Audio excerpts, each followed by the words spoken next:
Boa tarde. O Conselho de Ministros, hoje reunido, aprovou a proposta de lei que procede à alteração ao Orçamento de Estado para 2012. O Sr. Ministro de Estado das Finanças, que está aqui connosco, fará depois a apresentação com algum detalhe deste orçamento. O Conselho de Ministros aprovou também uma proposta de lei que cria a Bolsa Nacional de Terras para utilização agrícola, florestal ou silvopastoril. A Sra. Ministra da Agricultura, do Mar e do Ordenamento do Território fará depois a apresentação desta medida com algum detalhe, bem como de uma outra medida hoje também aprovada no Conselho de Ministros e que tem que ver com uma proposta de lei que atribui benefícios fiscais à utilização de terras agrícolas, florestais e silvopastoris, bem como à sua disponibilização na Bolsa de Terras. Estas duas propostas de lei serão depois apresentadas pela Sra. Ministra. O Conselho de Ministros aprovou ainda um diploma que adapta o quadro institucional para a gestão sustentável das águas à nova lei orgânica do Ministério da Agricultura e que assume, e à nova lei orgânica também da Agência Portuguesa do Ambiente, que assume na nova orgânica do Governo as funções da Autoridade Nacional da Água. O Conselho de Ministros aprovou também a alteração do diploma que estabelece o regime de identificação, gestão, monitorização e classificação da qualidade das águas balneares, fazendo a adaptação da legislação nacional à legislação comunitária sobre esta matéria. O Governo aprovou ainda um diploma que impõe a aplicação da regra do deferimento tácito relativamente à instalação e modificação de instalações desportivas de uso público, transpondo também nesta área uma diretiva comunitária.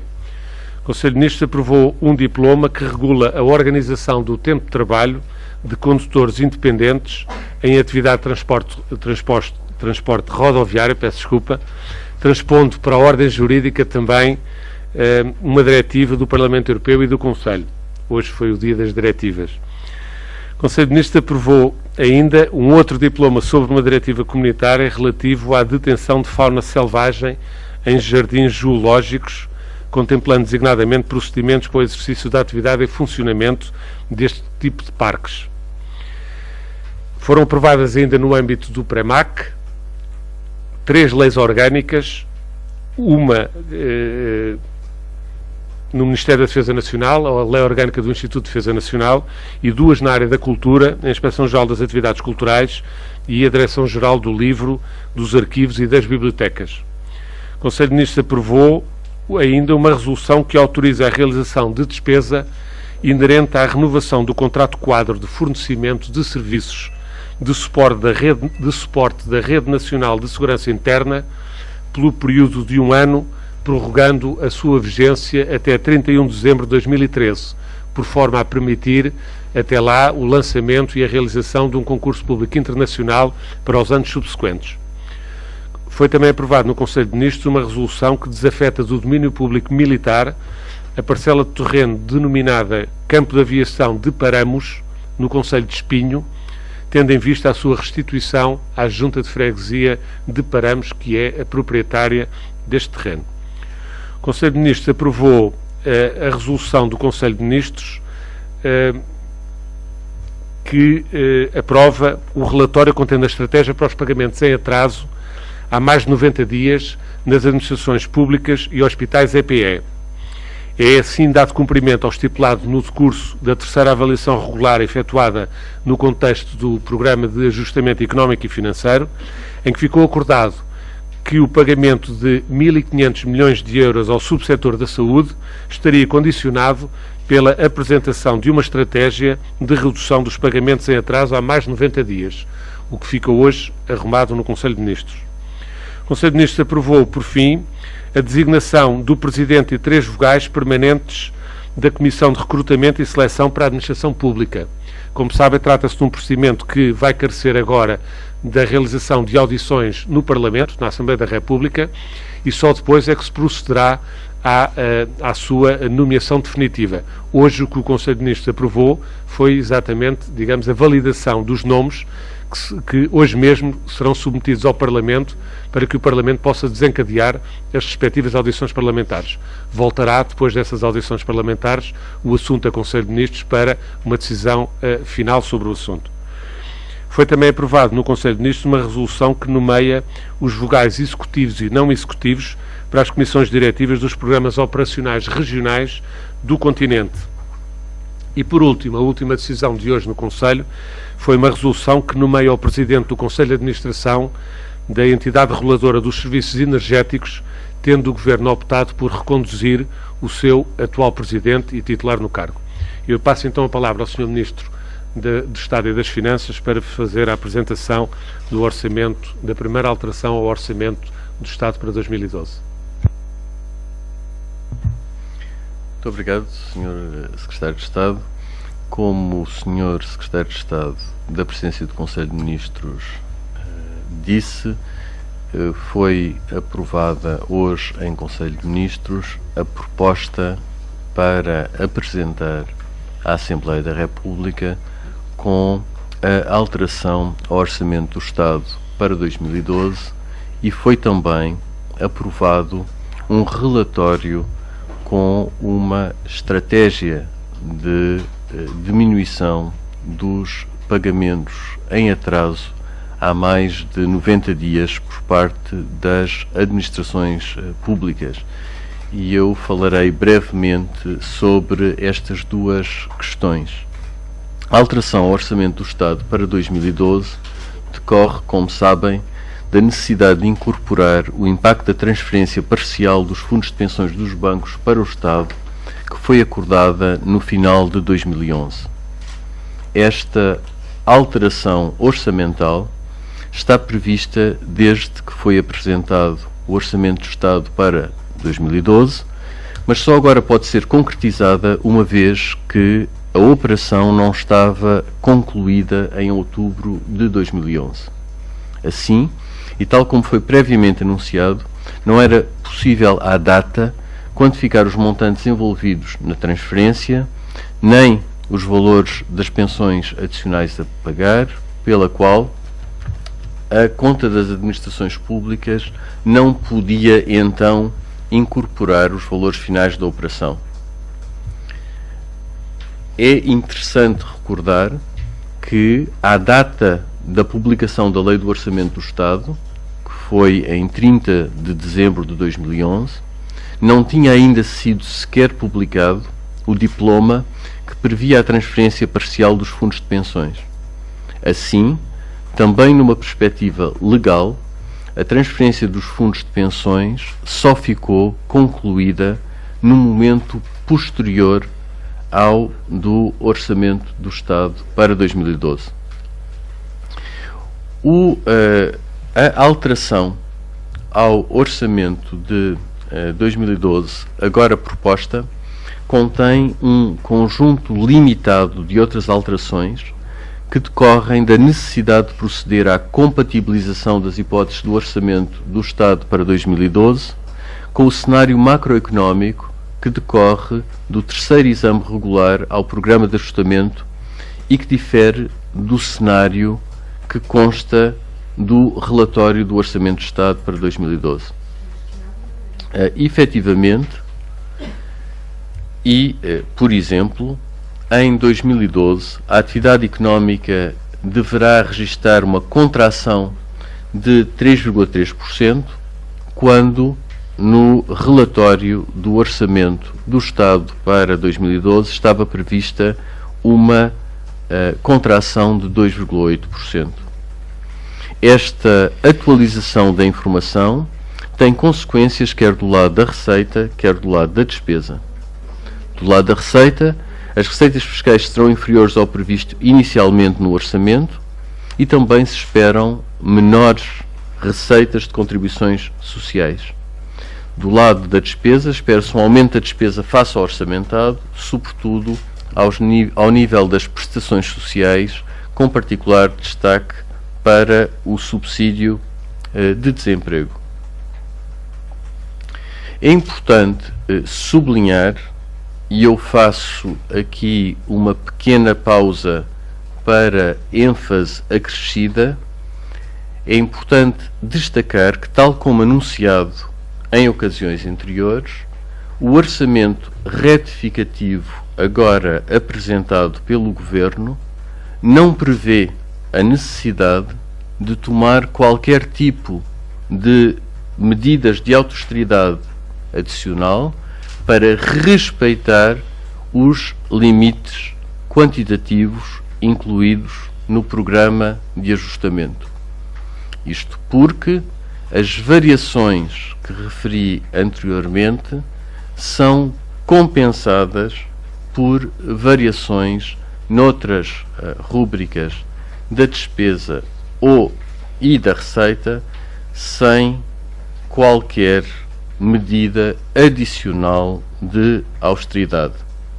Sendo assim, o que está previsto neste orçamento retificativo é o cumprimento do limite de 4,5% do PIB para o déficit orçamental em 2012, exatamente como acordado com os nossos parceiros internacionais. O orçamento retificativo contempla também operações com impacto exclusivamente em contabilidade pública. E a operação de maior impacto previsto é a regularização de pagamentos em atraso do Serviço Nacional de Saúde no montante de 1.500 milhões de euros. Este valor não terá de ser considerado para efeitos de avaliação do programa de ajustamento e não se prevêem efeitos significativos sobre o déficit numa perspectiva de contas nacionais. Esta operação será concretizada, como disse o Sr. Secretário de Estado da Presidência do Conselho de Ministros, de acordo com a estratégia para a redução dos pagamentos em atraso a mais de 90 dias, aprovada hoje em Conselho de Ministros. Neste contexto, serão também reforçados os mecanismos de controle da execução orçamental, de forma a impedir a acumulação de novos pagamentos em atraso. O orçamento retificativo prevê também um reforço das transferências para o Serviço Nacional de Saúde, no sentido de corrigir as suas insuficiências financeiras em 200 milhões de euros. Por último, o orçamento retificativo incorpora ainda um conjunto de operações financeiras que não estavam previstas inicialmente e num montante superior a 6.000 milhões de euros. E estas operações não têm impacto no saldo global das administrações públicas. Quero apenas listar as mais importantes. Em primeiro lugar, a participação portuguesa no Mecanismo Europeu de Estabilidade, que é uma iniciativa de grande importância no contexto da atual crise da dívida soberana na área do euro. Em segundo lugar, o empréstimo à região autónoma da Madeira, que está previsto no respectivo programa de ajustamento. Em terceiro lugar, o aumento do capital da Caixa Geral de Depósitos. E, finalmente, a cessão a favor do Estado de créditos elegíveis no setor bancário sobre entidades pertencentes às administrações públicas. E são estas as operações que têm maior impacto sobre as operações financeiras. Para concluir, devo dizer que este orçamento retificativo dá assim seguimento a um conjunto de alterações largamente previstas e incorpora a informação disponível mais atual. Este orçamento é adequado aos desafios que a economia e a sociedade portuguesa enfrentam em 2012 e é inteiramente consistente com os objetivos e limites do programa de ajustamento, sem recurso a quaisquer medidas adicionais de austeridade. Muito obrigado pela vossa atenção. Obrigado. Eu dava agora a oportunidade aos senhores jornalistas para colocarem questões ao Sr. Ministro de Estado das Finanças, porque o Sr. Ministro de Estado das Finanças depois vai ter que sair e nós continuaríamos depois relativamente aos outros aspectos do Conselho de Ministros. Quem é que está em direto? Boa tarde, Sr. Ministro. Joana Rodrigues, da TVI. Eu gostava de saber, face aqui ao que explicou relativamente à necessidade do orçamento retificativo, se continuarmos a verificar uma tendência de descida da receita, se de facto se vai manter isso mesmo que disse, que não vão ser necessárias mais medidas de austeridade e se afasta inclusivamente ter que vir a apresentar um segundo orçamento retificativo ainda este ano. Uma segunda questão, perante o Boletim de Primavera do Banco de Portugal, que prevê um crescimento, que não é crescimento, é estagnação no próximo ano, 2013. Como é que vê estas previsões, quando ainda ontem o Primeiro-Ministro disse, em entrevista à TVI, que 2013 vai ser o ano em que vamos ter um início de crescimento? Portanto, o Banco de Portugal tem uma visão diferente. Gostava de ter um comentário seu relativamente a isso. Obrigada.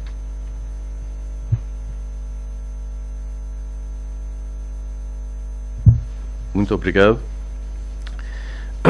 Relativamente à sua primeira questão, se existirão mais alterações ao orçamento do Estado para 2012, se serão necessárias medidas adicionais de austeridade, deixe-me fazer duas observações de enquadramento.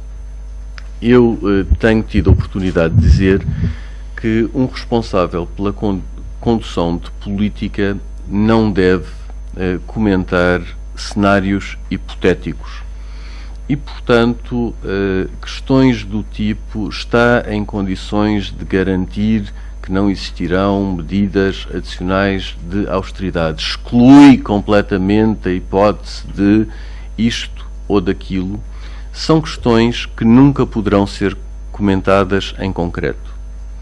E a razão para essa impossibilidade de comentário decorre do facto de decisões de política serem sempre tomadas num contexto concreto, não sendo útil no contexto de enorme incerteza que caracteriza sempre uma situação de crise e emergência nacional, aumentar essa incerteza e essa ansiedade com especulações sobre cenários que não podem ser previstos com precisão. Sendo assim, o que eu lhe posso dizer, e digo com enorme ênfase, é que a alteração ao orçamento do Estado para 2012, que é agora apresentada, não estão previstas medidas de austeridade adicionais e que, nesse contexto, o Governo está convencido que temos uma estratégia que é credível e capaz de assegurar o cumprimento dos nossos compromissos com os nossos parceiros internacionais. Relativamente às previsões do Banco de Portugal, as previsões do Banco de Portugal são muito semelhantes às previsões que foram discutidas com o Fundo Monetário Internacional, a Comissão Europeia e o Banco Central Europeu na altura do terceiro exame regular. A diferença na previsão do Produto Interno Bruto para o ano de 2012 é de apenas 0,1%, o que é uma fração da margem de erro que está sempre associada a este tipo de previsões, e em termos qualitativos o Banco de Portugal está também a prever uma substancial recuperação da atividade económica no país, uma vez que para 2013 prevê uma estabilização da atividade económica. E, consequentemente, eu não poria em realce as diferenças entre as previsões incluídas no orçamento retificativo e as recentemente divulgadas pelo Banco de Portugal. Pelo contrário, realçaria as semelhanças que me parecem muito mais importantes. Perguntava-lhe, não sendo tomadas medidas de austeridade, não fiquei aqui a perceber, vão ser tomadas a nível da poupança, falava-se de uma poupança com os juros, que medidas é que vão ser tomadas para colmatar estas despesas acrescidas que se verificaram? Depois, queria-lhe questionar também sobre 2 pontos que vêm hoje na imprensa, no Jornal de Negócios, sobre os recibos verdes, haver um aliviar, digamos assim, da carga para os trabalhadores e também as medidas de combate à fraude e evasão fiscais.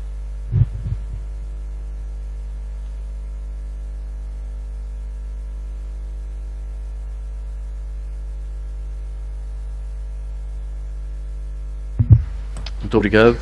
Relativamente à questão que coloca de como é compensado o efeito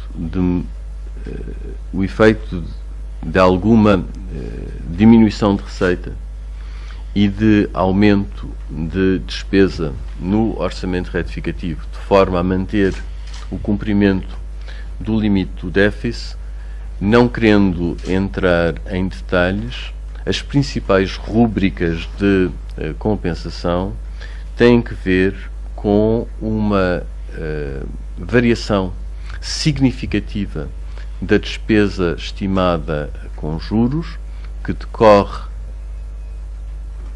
da melhoria das condições, da aplicação da melhoria das condições do nosso endividamento junto dos nossos parceiros internacionais, mas também da alteração das taxas de juro nos mercados de bilhetes do Tesouro e a alteração da estratégia de gestão da dívida pública neste contexto. Relativamente à sua segunda questão, é de facto uma questão muito importante e quero destacar o constante esforço do Governo e, em particular, da autoridade tributária no combate à fraude e evasão fiscal, sendo que esse combate é um combate decisivo para garantir efetivamente a justiça na repartição do esforço e sacrifício necessário para que o programa de ajustamento seja bem sucedido, garantindo que os contribuintes têm o seu esforço fiscal proporcional à sua verdadeira capacidade contributiva. Este ponto é central. De facto, o orçamento retificativo inclui um conjunto de medidas de combate à fraude e evasão fiscal, sendo que existem pequenas alterações de detalhe que eu não quereria comentar mais pormenorizadamente neste momento. Muito obrigado. Já estamos a falar sobre isto, confirmado da questão do dinheiro, das despesas das empresas em dinheiro até limite de 1.000 euros?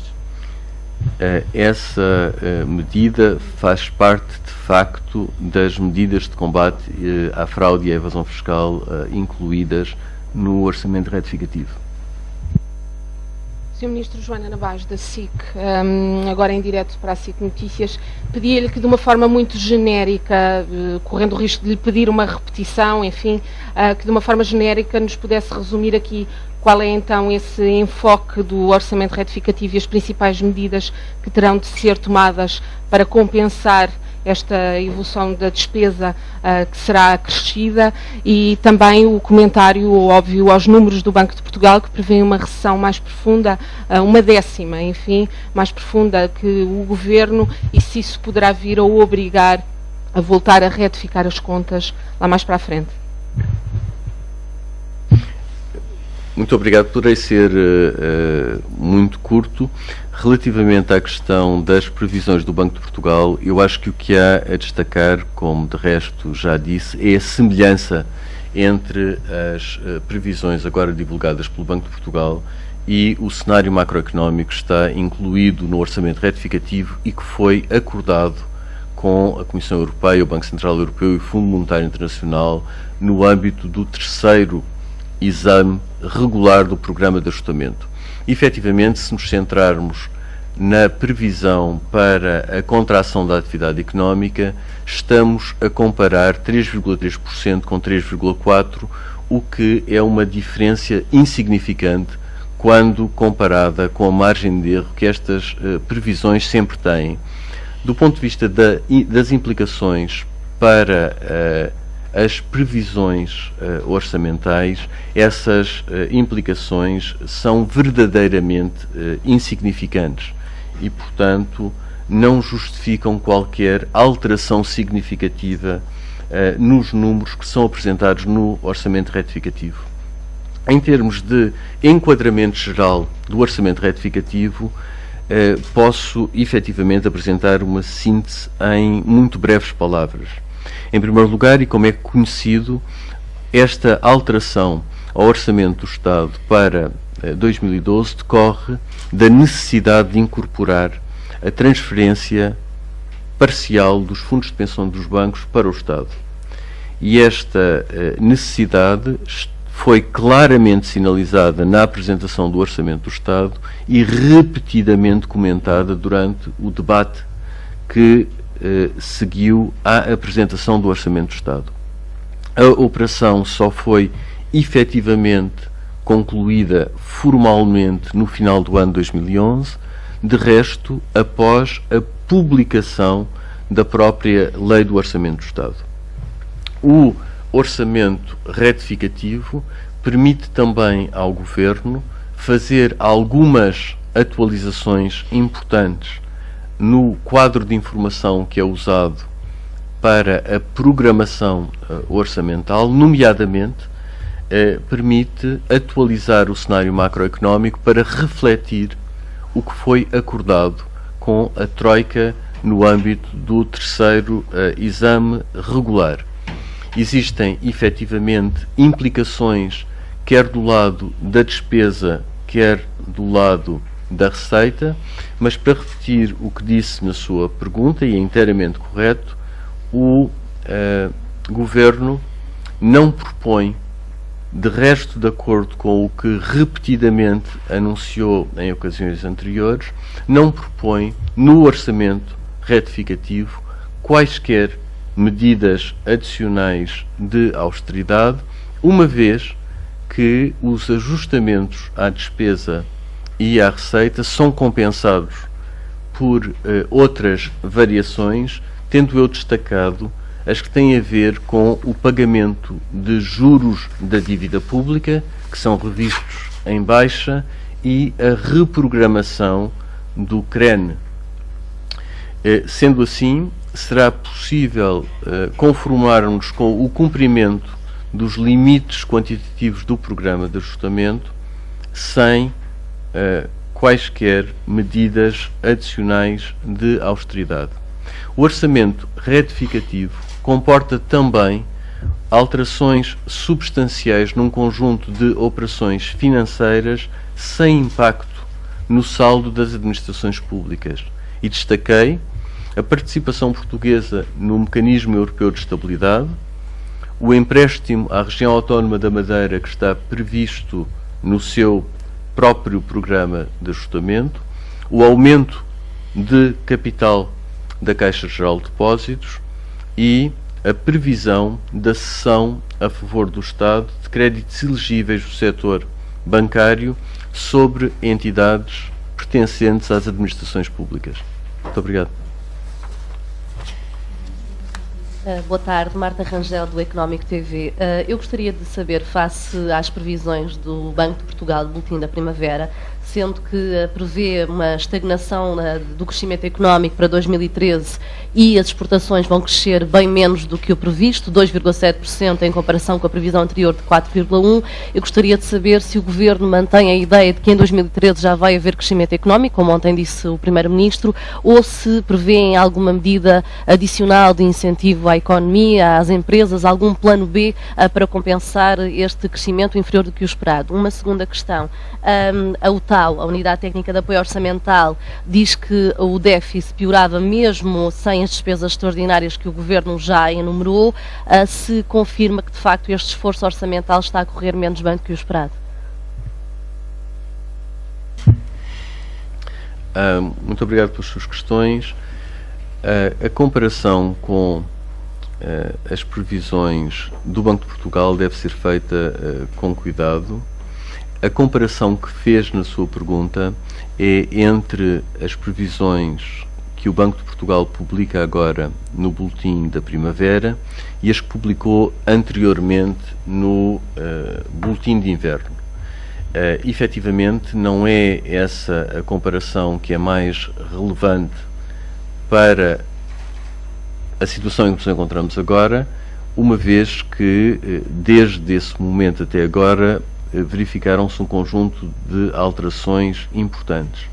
Quando nós comparamos as exportações que estão no cenário macroeconómico que acompanha o orçamento retificativo e as previsões que agora são divulgadas para o Banco de Portugal, o Banco tem efetivamente mais exportações do que o cenário macroeconómico do orçamento retificativo. O que mostra que existem diferenças na composição da despesa agregada entre as previsões do Banco de Portugal e as previsões que acompanham agora a alteração do Orçamento do Estado para 2012, mas essas diferenças de composição na despesa agregada, em grande parte, compensam-se em termos do efeito sobre o ritmo de contração da atividade económica, que é muito semelhante nas duas perspectivas e, consequentemente, não tem consequências significativas sobre o cenário orçamental ou qualquer outra variável de importância central para a análise macroeconómica do país. De uma forma mais simples, a análise que está traduzida no cenário macroeconómico que acompanha o orçamento retificativo e nas previsões do Banco de Portugal são muito semelhantes. É, de resto, também verdade esta observação relativamente à recuperação da atividade económica em 2013.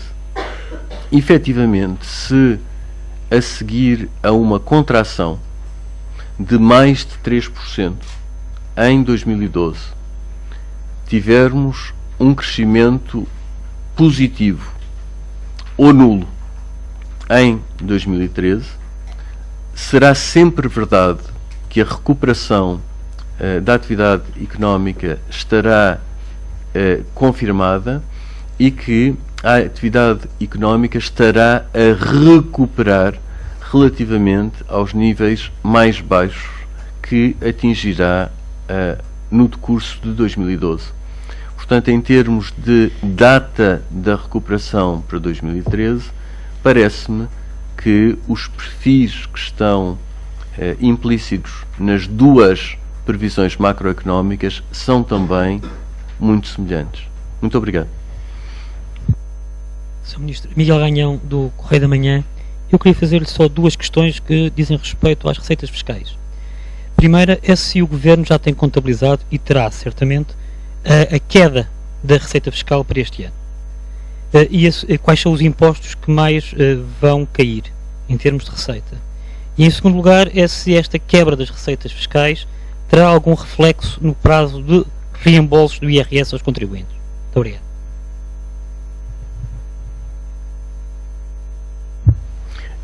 Relativamente à questão do prazo de reembolso, o prazo de reembolso está regulado e ocorrerá de uma forma inteiramente regular no decurso de 2012. Quanto à quebra da receita fiscal, efetivamente, as implicações sobre a receita fiscal da revisão do cenário macroeconómico estão refletidas no orçamento retificativo, exatamente como eu já expliquei. Os detalhes dos números pedia-lhe paciência e que esperasse para ver os quadros que de facto acompanham a apresentação do orçamento retificativo. Desculpa, há instantes não respondeu à minha segunda pergunta. Não sei se não quer responder ou se esqueceu. Posso repetir, claro. Em relação ao relatório da UTAU, que diz que o déficit piorava mesmo sem as despesas extraordinárias que o Governo enumerou, e eu perguntava se de facto confirma que este esforço orçamental está a correr menos bem do que o esperado. Muito obrigado pela sua pergunta. A questão da análise da UTAU relativamente à execução orçamental é muito útil e é uma análise que nós acompanhamos sempre com cuidado, dada a sua valia técnica e a sua importância. A nossa própria análise da execução orçamental até este momento é que é prematuro tirar conclusões da execução orçamental dos 2 primeiros meses do ano, porque existe um conjunto grande de efeitos especiais durante estes 2 meses do ano, e a conclusão que se possa tirar da análise da execução orçamental neste período depende da quantificação destes efeitos especiais. Essa quantificação exige um esforço de estimação e de análise, que não é uma ciência exata. O TAU divulgou as suas próprias estimativas, mas parece-nos que os números que temos até este momento têm de ser encarados com grande prudência até este momento, e não devemos ter uma confiança excessiva em qualquer quantificação com base em estimativas pontuais neste momento. Boa tarde, Hugo Neutel, da TSF. Tenho 2 questões. A primeira ainda relativa ao Banco de Portugal. No boletim, o Banco de Portugal alerta para a possibilidade forte de uma degradação da conjuntura internacional, e que, se isso acontecer, o Governo eventualmente terá que tomar medidas adicionais para atingir os objetivos que estão traçados. O que lhe pergunto é se o Governo está preparado para, na eventualidade de uma degradação do cenário macroeconómico internacional, sobretudo europeu, se o Governo está preparado para tomar medidas. A segunda pergunta tem a ver com a estratégia para os pagamentos de dívidas em atraso. Se pode avançar alguns detalhes sobre essa estratégia. Obrigado.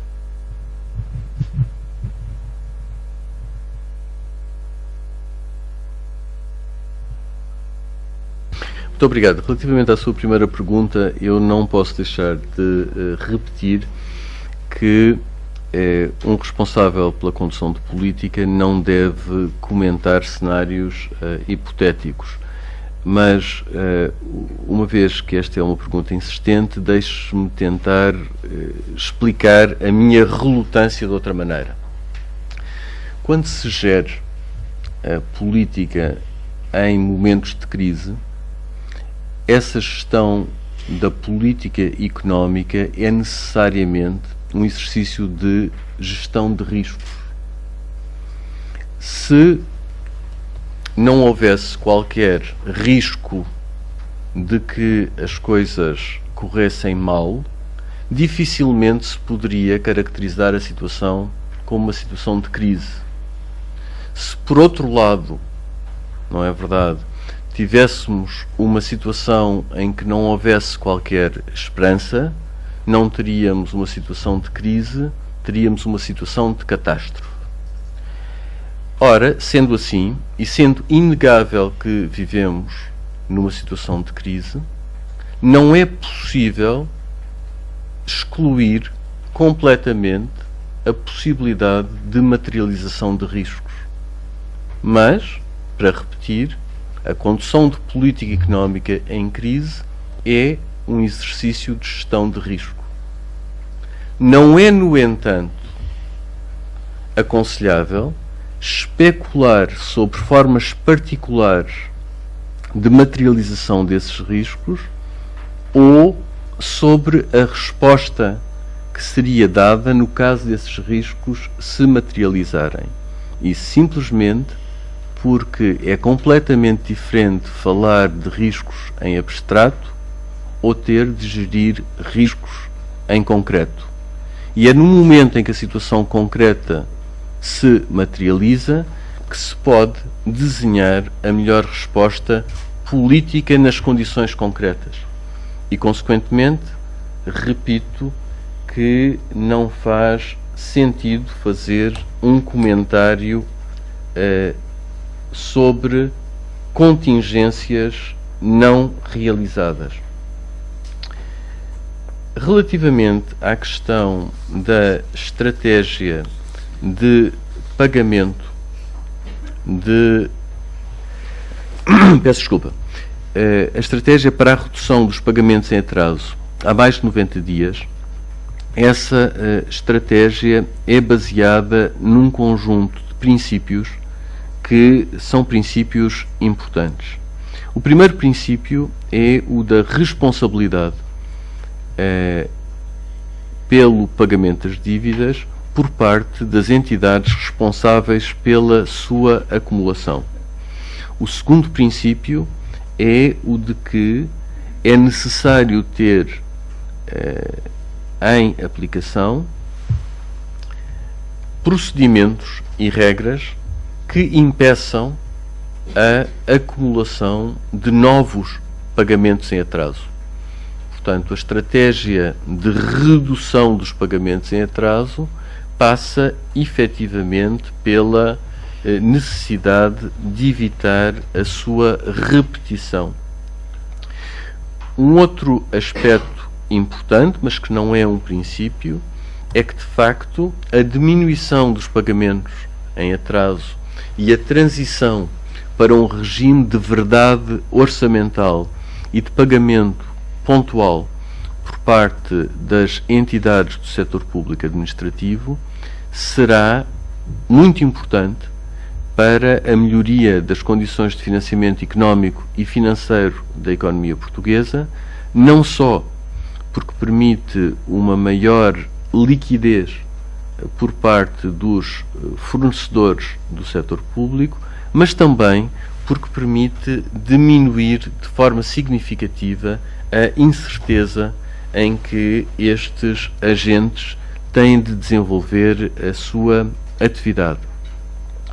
Relativamente ao setor da saúde e relativamente ao pagamento dos 1.500 milhões de euros, está previsto um calendário concreto de realização de pagamentos, sendo expectável que alguns pagamentos possam verificar-se ainda durante o corrente mês de abril, mas, evidentemente, que o fundamental destas verbas terá de esperar pela entrada em vigor do orçamento retificativo, o que só ocorrerá mais tarde. Muito obrigado. Boa tarde, Sr. Ministro. Luís Ribeiro, do Dinheiro Vivo. Eu queria saber se é possível já avançar com uma estimativa para o valor do aumento de capital da Caixa Geral de Depósitos e se pode desvendar o que foi os contornos ou alguns contornos do acordo que obteve com a Sonangol agora na sua visita a Angola. Obrigado.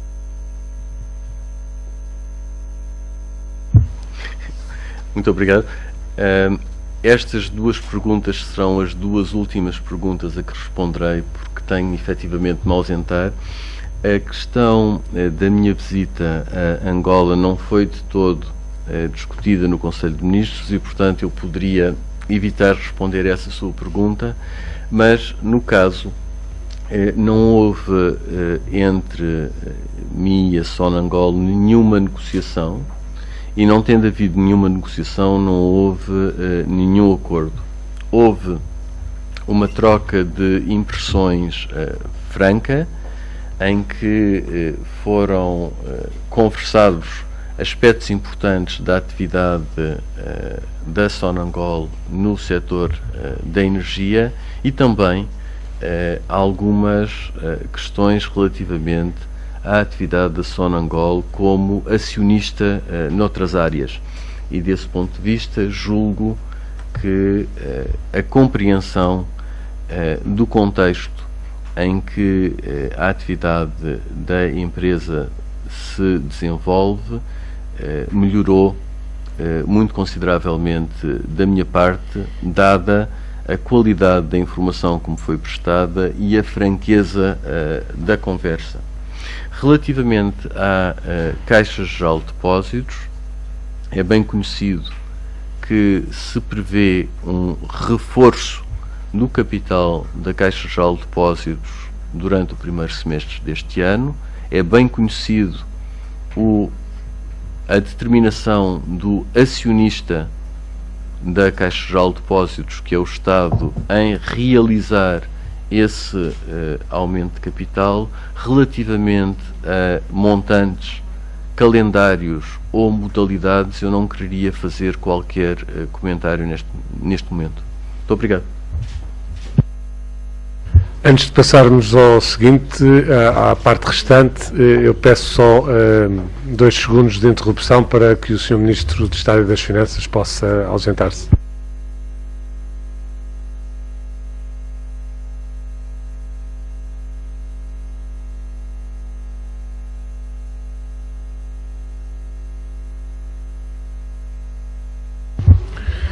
Vamos então retomar este briefing, dando a palavra à Sra. Ministra da Agricultura, do Mar, do Ordenamento do Território, não sem antes começar por pedir-vos desculpa. Há pouco, quando vos dei nota do comunicado e o comunicado que têm entre mãos, eu pedia que desconsiderassem o que está no ponto 8 relativo aos parques zoológicos, porque a Sra. Ministra da Agricultura lembrou-me, e cheia de razão, que a aprovação definitiva ainda não ficou hoje no Conselho de Ministros de hoje. O assunto foi tratado no Conselho de Ministros de hoje, mas não ficou a aprovação definitiva e, portanto, no comunicado formal que sair depois, que for colocado online, esse lapso será corrigido e pedia, portanto, pedir-vos desculpa. No texto que vos foi entregue, não considerem a aprovação definitiva do ponto 8 relativo aos parques, à transposição da diretiva sobre os parques zoológicos. Sra. Ministra, então, tem a palavra. Muito obrigada, Sr. Secretário de Estado. Muito boa tarde a todos. Queria dar nota da aprovação pelo Governo uma proposta de lei relativa à Bolsa de Terras para fins agrícolas, florestais e silvopastoris. Esta é uma matéria que se integra no nosso programa de Governo, tem como objetivo geral facilitar o acesso à terra no total e absoluto respeito pela propriedade privada. Faz parte do grande objetivo de aumentar a nossa produção, quer na área agrícola, quer na área florestal, e também de atrair mais gente para a agricultura, nomeadamente jovens para a agricultura. Esta bolsa vai integrar terras de proveniência muito diferente, terras do Estado, mas também terras dos particulares, e terras que vão ser reconhecidas através de um trabalho intenso, que também oportunamente terá legislação própria, reconhecidas como terras que estão neste momento sem uso agrícola e não têm dono conhecido e, portanto, são terras abandonadas. Também os baldios podem vir a ser incluídos nesta bolsa, em todos os casos, sempre mediante uma decisão voluntária por parte dos seus titulares. A forma de promovermos este mecanismo passará por um diploma, portanto, o segundo diploma que foi aprovado e que entrará plenamente em vigor uma vez estejam revistas as matrizes rurais do Imposto Municipal sobre Imóveis. Nessa altura, que também possivelmente já estará também coincidente com o fim do nosso programa de assistência financeira e, portanto, são 2 requisitos cumulativos. Nessa altura, teremos um estímulo positivo através da redução do IMI, que pode ir entre 50% a 75% para estas situações, ou seja, para quem disponibiliza a terra ou para quem a trabalha, naturalmente. No caso das terras privadas, queria dizer-vos que a Bolsa funciona de uma forma muito minimalista, funciona como um sistema de informação das terras disponíveis e depois, a um nível local, entidades idóneas poderão agilizar o encontro entre a oferta e a procura, mas os contratos serão celebrados sempre entre privados, sem nenhuma interferência do Estado. No que respeita às terras públicas, aquilo que se pretende é disponibilizar o mais possível terras. Aliás, o Ministério da Agricultura muito brevemente fará a primeira disponibilização das suas terras, mesmo antes deste mecanismo estar em funcionamento. Portanto, disponibilizar terras que venham a ser encontradas também noutros ministérios e, dentro dessas terras, ter um mecanismo muito transparente de acessibilidade universal para a sua disponibilização, com critérios próprios, e posso dizer-vos que os jovens agricultores terão prioridade máxima no acesso a estas terras. Vamos fazer também a tal investigação sobre as terras que não têm trabalho neste momento e não têm dono. Esta matéria liga-se com a matéria do cadastro e é muito importante porque tem a ver com um trabalho que o Estado nunca fez e que tem a ver com saber que terras é que ele próprio tem sem saber que as tem. Mal essas terras sejam identificadas, serão imediatamente disponibilizadas na Bolsa de Terras. Com certeza isto demorará tempo, até porque é preciso que os portugueses saibam deste processo, e estou a pensar particularmente nos portugueses espalhados pelo mundo, e com certeza que montaremos uma rede importante de informação, de divulgação, para que as terras venham efetivamente a ser reconhecidas ou não. No caso de não serem reconhecidas como tendo proprietário privado, elas são, por lei, Código Civil, são terras do Estado, que o Estado imediatamente disponibilizará para que possam vir a ser trabalhadas. É esse o grande objetivo, podermos aumentar a nossa área de terras que está a ser utilizada efetivamente para a agricultura, para a floresta, para a silvopastorícia e, portanto, temos um mecanismo que queremos que funcione, que terá uma entidade central a juntar toda a informação, mas depois a nível local será dinamizado, quer por associações, quer por fundações, quer por as próprias autarquias, municípios e freguesias, de forma a que haja uma rede muito viva para que se possa mobilizar esta terra e aumentar a nossa área de produção. Muito obrigada. Ficamos então à vossa disposição para questões que queiram colocar sobre estas matérias. Boa tarde, Madalena Salema, da Antena 1. Eu desejava saber se tem alguma estimativa em relação ao número de hectares que poderão vir a fazer parte desta bolsa, pelo menos já numa primeira fase, antes ainda do cadastro. Nós não temos números detalhados, mas temos um levantamento feito sobre a potencialidade das nossas terras, nomeadamente para a área florestal. Estamos a falar de terras que, numa maior parte, serão terras de aproveitamento florestal, e o número que nós indicamos como sendo um número possível depois deste trabalho andará à volta de 1.500.000 hectares, mas isto pressupõe o tal trabalho que demora tempo, mas no qual estamos muito empenhados. Esta é a primeira fase, é a fase de levar ao Parlamento a nossa proposta sobre Bolsa de Terras, será discutida, há outras propostas no Parlamento já à espera da proposta do Governo, e com certeza que depois disso teremos também vários outros instrumentos legislativos que vão no mesmo sentido e que farão a ligação à questão do cadastro, que é muito importante para podermos dar um salto grande do ponto de vista de quantidade. No que respeita às terras dos privados, nós não o poderemos saber antecipadamente porque pressupõe que o próprio particular queira colocar a terra na Bolsa, mas a percepção que nós temos é que hoje há muita gente interessada nas terras e os particulares também olham cada vez mais para as suas terras como uma forma de tirar algum rendimento, e colocando a terra na Bolsa permitirão naturalmente disponibilizá-la para quem a queira trabalhar e pagará por isso, seja porque compra, seja porque arrenda, seja porque faz um contrato de parceria. É uma forma também, numa altura mais difícil, de as pessoas poderem tirar rendimento dos bens que têm. Muito obrigada. Se não há mais questões, nem sobre este ponto, nem sobre nenhum outro, muito obrigado.